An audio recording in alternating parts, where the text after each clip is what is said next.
I'm Andre, and this is the Speak Your Life podcast, where we talk about everything as it relates to education, careers, values, mentors, and anything to do with purpose. We do this one impactful conversation at a time, whether it's solo dolo with yours truly or our amazing guests to share stories, industry insights, encouraging words, and calls to action that can help you get closer to your why.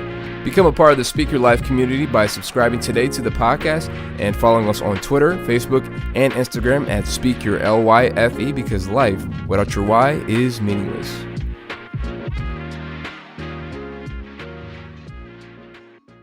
My friend texted me on Sunday, January 26th. I was coming from church and it was 2:43 p.m. I didn't believe it. Kobe Bryant just died. There was no way, but it was true. He then texted me again, my friend, at 4:12, telling me his daughter Gigi had died as well, along with the others in the crash. This really got to me. I was really down for like a whole week, and it just was one of those moments where it felt like the whole world paused just for a moment, just like Michael Jackson when he died or when Prince died. It was one of those moments. And at the time, when it just happened, I really wanted to say something on the podcast to honor his life, but I was way too emotional. And also, I wanted to be very careful. I wanted to be nothing but respectful to him and his family. And I'm so glad I waited. I want to really put some thought and effort into the things that I'm about to share with you guys today. And while people wanted me to give my opinion on Gayle King's comments, I refused to focus on that, and I just wanted to focus on honoring this NBA legend, his daughter, and especially as this episode is being released on his memorial, him and his daughter's memorial today. So in this segment of hashtag Modern Black History, we dedicate this eighth episode, calling it Mamba Mentality, to the legendary Kobe Bryant. Here on 224, 2 is for Gigi, that was her basketball number, and obviously 24 for Kobe. Today we're going to talk about 4 things. 1, who Kobe was. 2, what a black Mamba is and how he became that. 3, how to conquer the moment like he did. And 4, final calls to action to implement Mamba mentality in your own life. But before we get to that, we're just going to take an 8-second pause to remember Kobe, Gigi, and all the other families involved in the fatal crash. Starting now.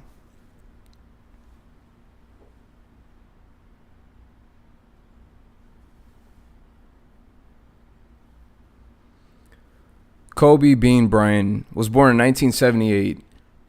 Born in Philadelphia, Pennsylvania, he grew up there and for some time, and before his dad took him to Italy, where his dad played in the Euro Leagues, the basketball team over there, and he learned a lot. And before coming back to the States, he picked up Italian and other languages as well. And so when he returned to high school, he attended Lower Merion High School, and in 1996, he was drafted straight out of high school by the Charlotte Hornets, only to be traded by Los Angeles, and played his whole 20-year career with the Los Angeles Lakers and retiring in 2016. Well, people wonder, he has 2 numbers, number 8 and number 24. I always wondered the same thing. And I looked it up and I found that the number 8 comes from his Adidas camp number when he was a kid, and he used to do summer camps and teams when he was younger, and when he was living in Italy, he wore number 8. And his Adidas camp number was 143, which adds up to 8. And the explanation for number 24 was when he was in high school, I found out the first half of his high school career, he wore number 24 before switching to number 33 at Lower Merion. But obviously, he couldn't wear number 33 when he came to be a Laker, since it was retired for Kareem Abdul-Jabbar, one of the greatest of all times. And since being at the Lakers in his 20 years, he won 5 championships, 3 with the number 8, and 2, his final 2, he won with the number 24. He won 1 MVP and 18 All-Star appearances during his time in Los Angeles. He met the beautiful Vanessa, and they ended up getting married in 2001. They became parents to 4 beautiful daughters, Natalia, Gianna, Bianca, and Capri. Many do not know this, but to my surprise, I knew that Kobe knew he knew Italian and he knew English, but I didn't know he knew Spanish as well and Mandarin. This man was a man of many talents beyond basketball. And so now the question is, what is the Black Mamba and what is it capable of? Well, it's a large venomous snake that usually resides in the sub-Saharan deserts of Africa and grows up to 14 feet long. In fact, it's the second largest venomous snake after the king cobra. It's not exactly black like most people would think based off of the name, but it's an olive tone to the outer skin. But the name comes from when the blackness of its mouth is shown when it's threatened. And so that's where Black Mamba comes from. So inspired by the movie Kill Bill, Kobe Bryant wanted to separate Kobe on the court with Kobe off the court. See, many of you guys know about the court case he had when he was accused of rape in 2003, which was closed. And even though I'm not going to really get into all that, the details of that case, but I just want to talk about how that fact was relevant to what I'm talking about now, because that's where the Black Mamba was born. It was in that dark period of his life he found this alter ego. He wanted to find a way to separate what was going on off the court and how to separate that from his play on the court, because during that time nobody wanted to be associated with him. Labels and different people were not trying to associate with him during that time because it was such a dark period in his life. And so he was able to turn this bad thing into something that turned him into something better. And so the question is, how did Kobe embody the qualities of a Black Mamba?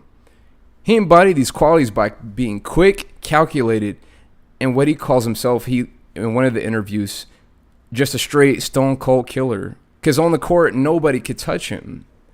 And honestly, when it came to the whole LeBron versus Kobe argument, I got to be honest, I was team LeBron and still am. But the thing is, I always respected Kobe's game. I always respected his talents. And so did everybody else. LeBron, Michael Jordan, all those guys, because game recognizes game. And after his days as a Laker, he still had much success with storytelling. That was a big thing that he loved. He was so passionate about that.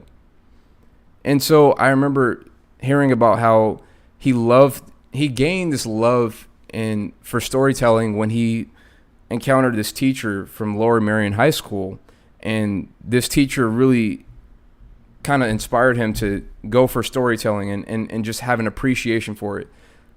But his desire and passion to tell stories led to starting a podcast called The Punies, authoring the book Legacy and the Queen, and also becoming the first pro athlete to win an Oscar for his short film, Dear Basketball.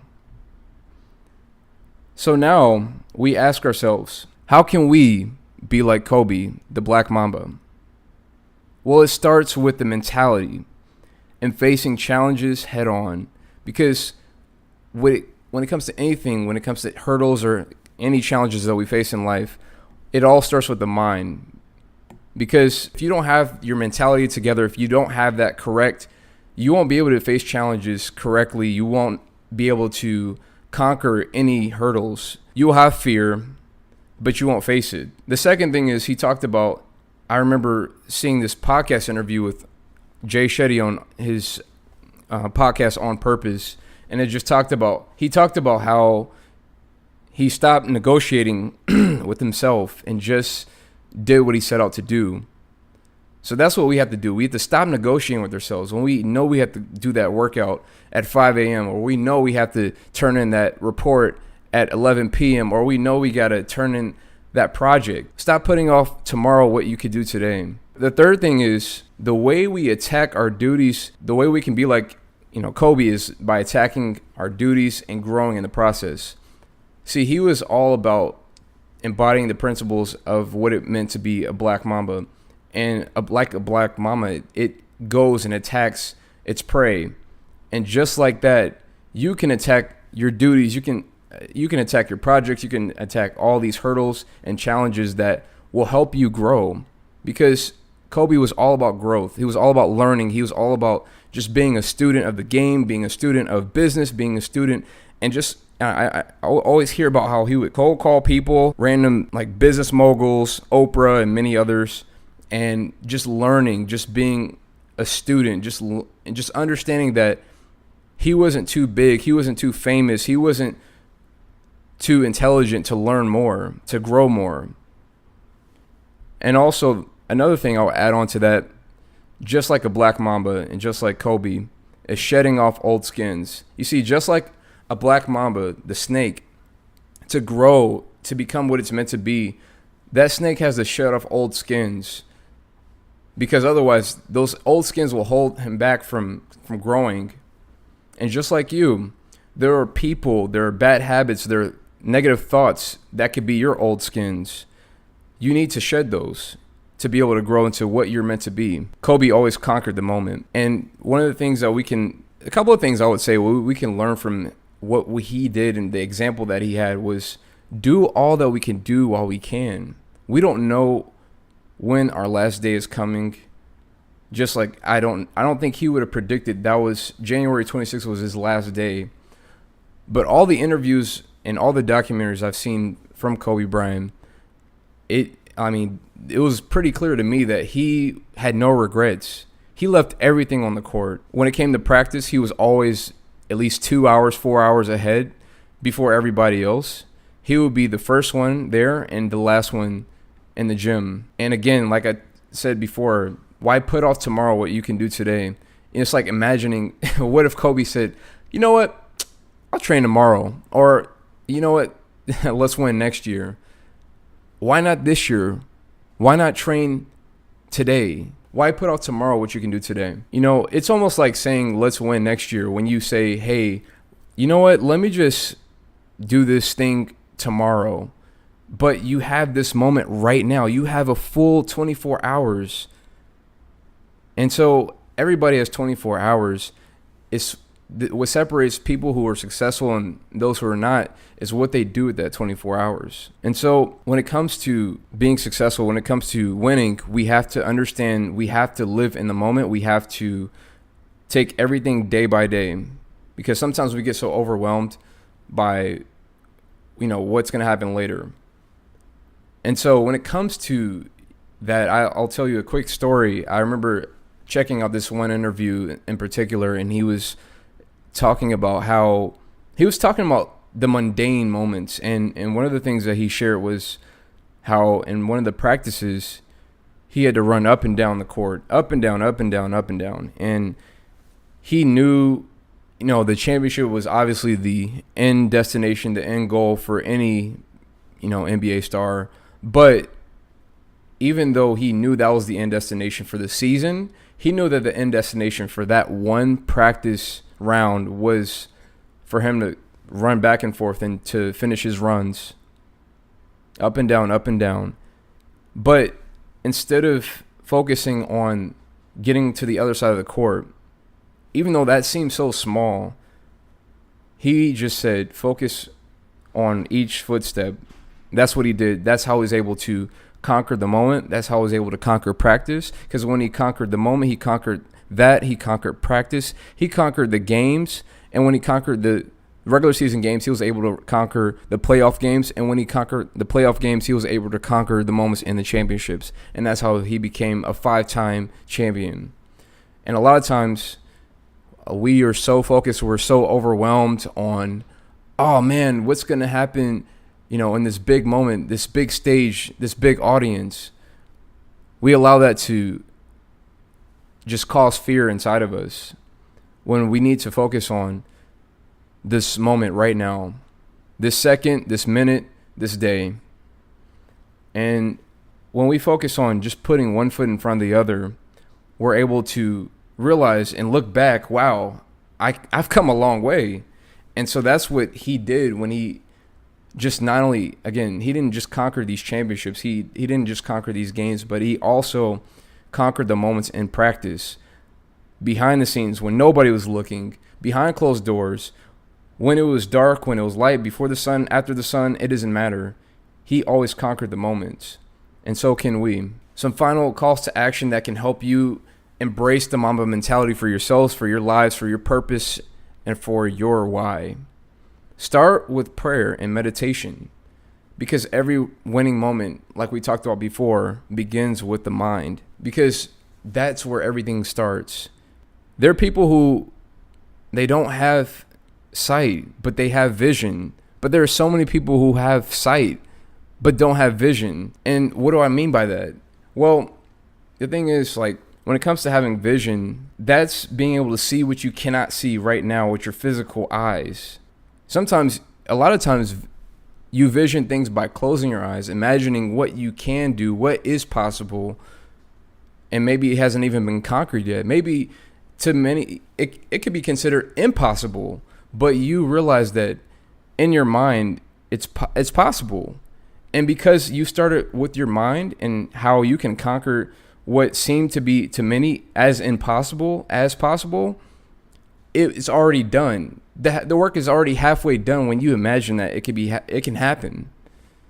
So it all starts with the mind. So start with prayer and meditation. Number 2, start with the warm-up pose, what we call star positions. Amy Cuddy, she is a wonderful speaker, and she had this TED Talk about star poses, star positions. I'll definitely leave a link below for you to check that out. But basically, she talks about how body language is so important, and it coincides and it connects so deeply with our minds. So we talked about the mind already, but the body language is so important, because sometimes in games, when they were behind 10 points or 20 points in a game, Kobe could sniff out the weak ones. And the reason why is because he looked at their body language. He analyzed who was the weak ones, how he can attack the ones who are weak by looking and analyzing their body language. When you have strong body language, when you have big body language, you're able to conquer the big moments. You cannot conquer big moments when you have timid, small body language. Start with the mind, then start with the star positions when it comes to your body. Number 3, pull out your playbook. Or in this case, many of you have agendas, and figure out your plan. And not only that, you must not only plan to work, but you must work your plan, because there's so many people out there that say, oh yeah, I'm going to do this and I'm going to do that, but they don't do anything. Or they say, oh, I'll do this tomorrow, or, maybe next year. But what if next year doesn't come? What if tomorrow doesn't come? All you have is today. So it's great to have a plan, but you also must work your plan, because that is how you're able to be separated from the people who are just idealists or talkers to people who actually execute. And that's what separated Kobe Bryant. And that's how he became a legend. That's how he became an all-star. Because not only did he have the mindset, not only did he have the body language, but he also had plans to work, but he worked his plans. And the final thing is to watch film, or AK in this case, if you're not an athlete, review what you did and see what you did good and see what you can improve on.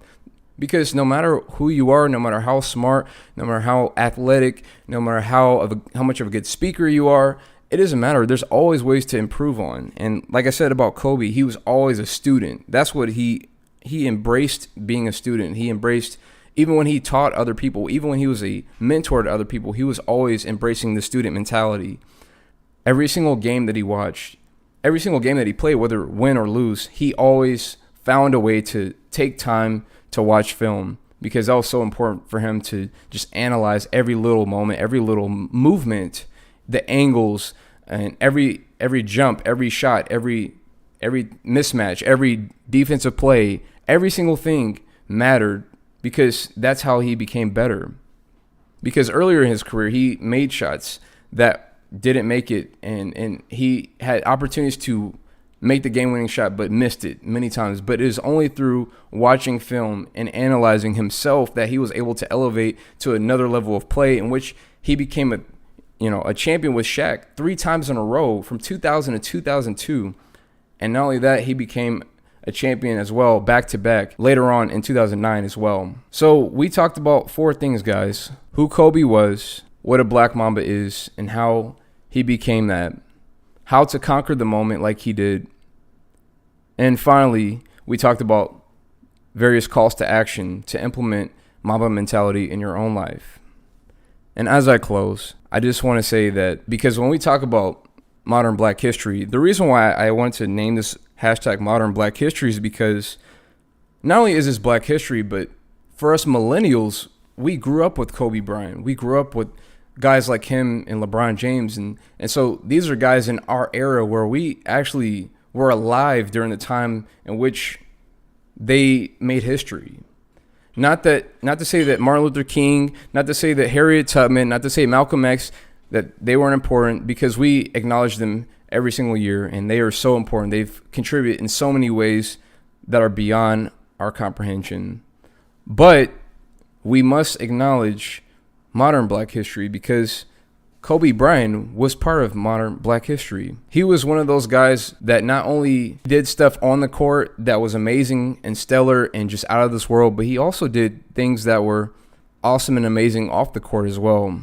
I just remember just being able to sit there in 2018 while the Oscars were going on and just watch history happen.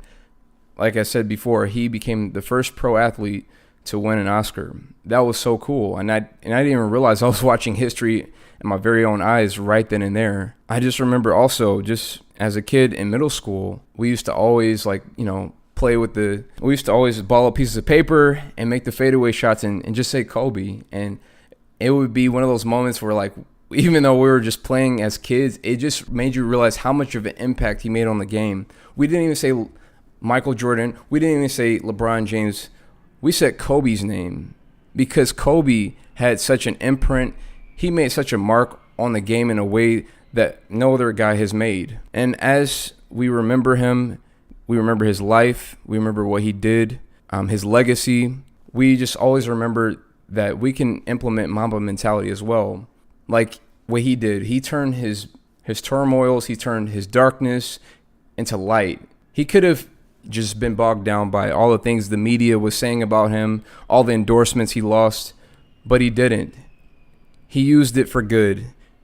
And so should we when it comes to our darkest moments. As a side note, I want to also implore you guys, just as Kobe did, he, towards the end of his life and after he retired, he really, really was a big family man. And no matter who you are, no matter what your opinion of Kobe Bryant was, you got to respect his game, one, and two, you got to respect that he was a family man. You got to respect that he had so much love for his family.